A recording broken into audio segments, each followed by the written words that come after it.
Yan po o yung ginagawang bintana ng mister ko kahapon, hindi natapos.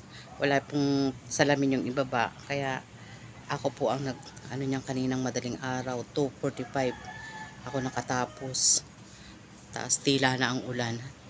Kaya wala po akong tulog. Puyat na puyat. Inamtabayanan ko pa yung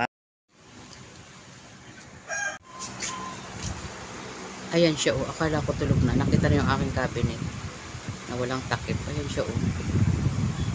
Akala ko tulog na. Ayun po yung uniform ng aking anak. Diyan na rin siya katabi ko pagkagabi ko. Wala si master. Kita niyo yung aming cabinet. Teka nga. Ayan siya oh. Natutulog na. Akala ko nakikinig lang ng nanonood lang ng video sa cellphone. Para ayan. Yan nga po. Yan ang ginagawa niya araw-araw. Pag siya nasa bahay. Kaunting pahinga. Habang nagpapaantok. Ito po yung aming bubong. Kasi wala pa pong bubong tong aming bahay. Oh. Ito. Yung aming banig isinapin. Tapos bumili po kami ng ganito para po meron kami silungan dito. Wala po kasing bubong tong aming bahay pa eh. Dito man po namin inilagay yung aming mga kahoy na ano yung pinagtagalan po namin ng ano tawag dito. Basta yung pong ginamit pag i-slab, nandito po siya. Magagamit pa po namin yan sa susunod. Tapos ito po yung dating bubong na aming bahay.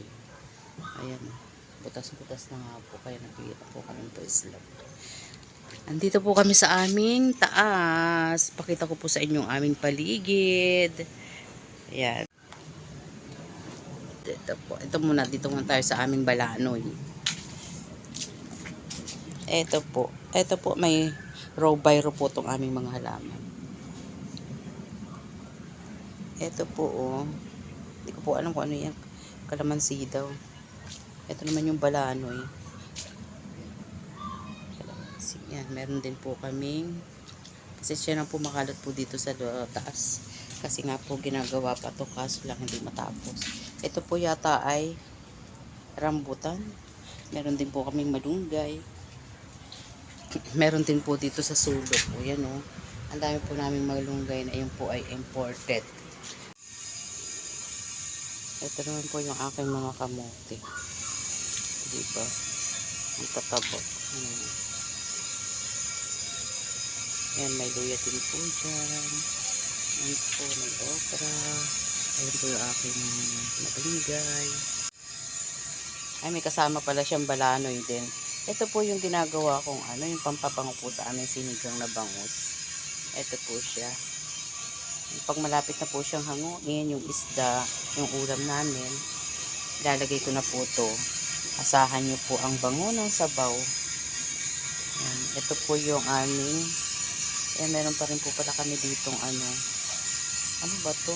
Insulin plant po pala to. Ito po ay insulin plant. Ito po.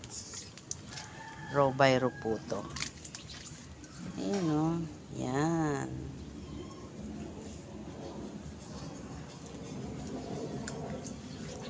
At meron din po kami ditong pinya. Ipakita ko po sa inyo. Ito siya. Ipakita ko po sa inyo. Ito po siya. Ayan, may isang pirasong pinya. Hindi ko po alam kung yung mamumunga. Tanim din po yan ni Mr. Tagal na po yan. Lumalaki lang siya, tumatangkat, pero hindi naman siya bumubunga. Ewan ko kung kailan. Ayan, nakita nyo na guys. Ito. Tingnan po naman natin guys yung aming okra. Kung saan po araw-araw po ako yung nakakaputi dyan, nakakapangunga. Ng pansapaw po sa aming tanim. At matamis-tamis po ang bunga niyan. Galing din po yan sa sa Saudi. Yan po yung mga okra na bigay ni Coelho. Nakakuha na rin po ako dyan kanina. Meron pong isang binhi. Ito, hindi na po namin kinuha. Ito, kasi yan po ay bibilhin namin. Para meron po ulit kayong pantanim sa susunod. Yan o. Isang puno ba to? Yan. Gamot daw po siya sa mga ano, sa mga piksa, sa bukol. Yan po yung ano, sitsirita. Ito po, hindi ko po alam kung anong halaman ito. Ito po yung ano, Vietnam rose. Pero kung tawagin po to sa amin ay ano po to, alas 10. Kasi ito yung umaga po ng alas 10. Siya po ay namumulaklak. Ayan.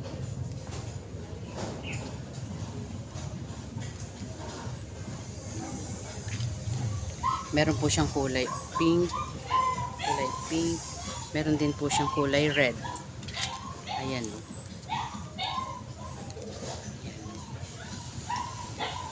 Ayan po. Okay. Umaambo na po, kaya papasok na po tayo sa loob. Ito po. Ayan na po. Ayan. Ito na po yung aming loob ng bahay. Ito. Meron pa rin po kami dito mga halaman.